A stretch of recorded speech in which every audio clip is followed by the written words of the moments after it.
Hi there, this is Shoe Rainer at the Shoe Rainer Drawing School, and before anybody makes a comment, yes, I've got a new chair. Okay, I'm not doing drawing today, I'm doing another one of my little talks, and this is about ideas. Where do ideas come from? I've been an author for 20 something years now, and I go around giving talks about writing and stuff and telling stories, and whenever it comes to asking questions, people always ask the same thing. And whenever I've gone to see another author, everybody asks the same question. They say, where do you get your ideas from? And I don't know, I've heard all sorts of authors give jokey answers. I've given them myself about, you go down to the supermarket and you buy, 3 for the price of 1, or you get a buy one, get one free offer or something like that. And of course that's not true, is it?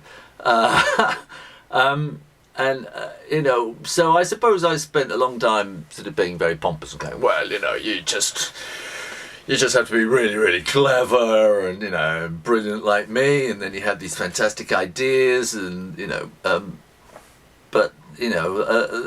I've gone on, I've realised that's not true either. And I've finally come to this final conclusion. I think I know where ideas come from, and it's a really weird kind of answer. So they'll probably come and lock me up when I finish talking. So it's kind of a scientific kind of base to the answer, and then there's a kind of a spiritual ending. It's all a bit... it's a bit... Albert Einstein. He still, however much he was into particle physics, he still believed in God and spirituality and stuff like that. And the two things kind of go together. Anyway, let me start. What happens? Okay, the whole universe, everything all around us is made of one thing. Okay, it's so small, it's so tiny. It's stuff called energy, right? And energy vibrates. It goes woo, woo, woo, woo, woo, woo, woo, woo, woo.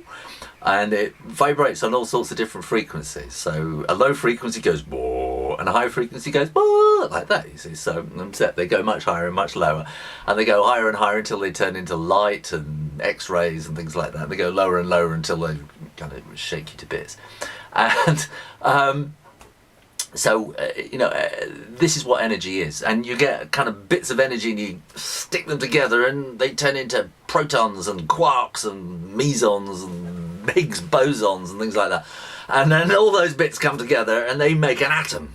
And so you have this one atom. You start off with the helium atom, right, and you stick 2 helium atoms together and you kind of fuse them together and you get hydrogen, and then you keep growing until you get all the elements. You start putting all the elements together, suddenly you have stars, and well, no, because they come from the stars, but anyway, so it comes out of the stars, turns into planets and asteroids, things like that, and you get stuff.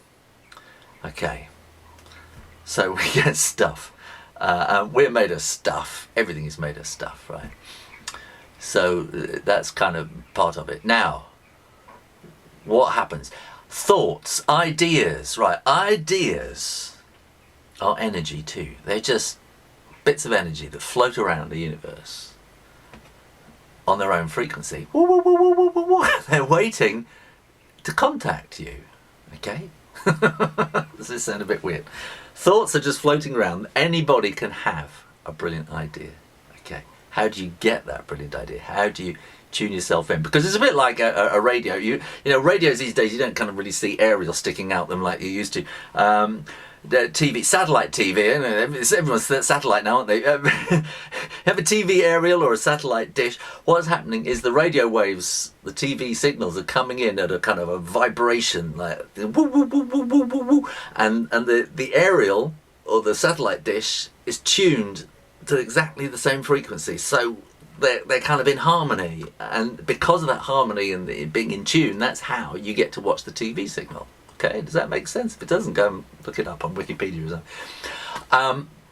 So these ideas are floating around, okay, in their own frequency, and your brain is the aerial that picks them up. But you have to tune your brain in. So how do you tune your brain in to be able to pick up the ideas? Well, you tune in your brain by learning stuff, okay? And all the time that you are learning things, you are tuning your brain in to the point where it is able to receive that idea when it finally comes to you. Does that make sense? It does to me. It does to me, because I rely on this now.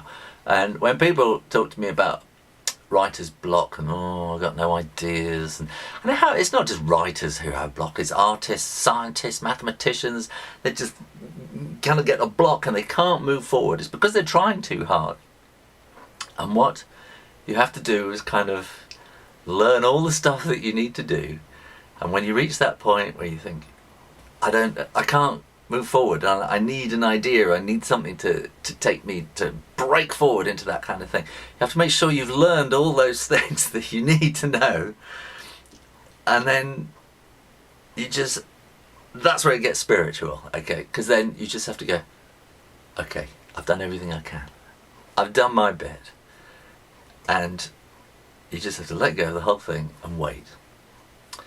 And what I do, especially when I'm stuck on a story, I do all my work, and I don't know, I can't find anything. Yeah, I do all this kind of stuff. I don't know whether you can see it, kind of making notes and things like that. But I kind of reach a point where there's this one thing, and I just can't get the story right, and I go, never mind. I'll have a coffee break, have some lunch, something like that, and I say, I'm going for a walk this afternoon, and it will come to me, and I know it will come to me, and so I forget all about it, have my lunch, get my coat on, put my boots on, and I start going off for a walk in the forest, and I'm usually not gone more than half a mile, and bing, the idea pops into my head, and I have a big smile, and I carry on with my walk, and I come back and I finish writing whatever the problem was. And that is the secret. You have to prepare your brain so that it is in tune with the idea that you need, and then you let go and wait for the idea to find you. And it is a partnership between you and the idea, okay? It's not, you aren't the genius that had the idea, it's the idea has chosen to work through you.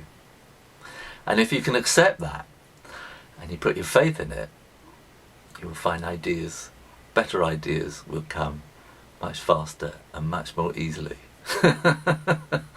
So there you go, that's where ideas come from. And if you think I'm totally crazy, that's tough, but it works for me. Okay, I'm Shoe Rainer. This has been my little sermon on the Shoe Rainer Drawing School. Keep watching, keep listening, keep tuning in, and I'll see you next time. Take care. Bye bye.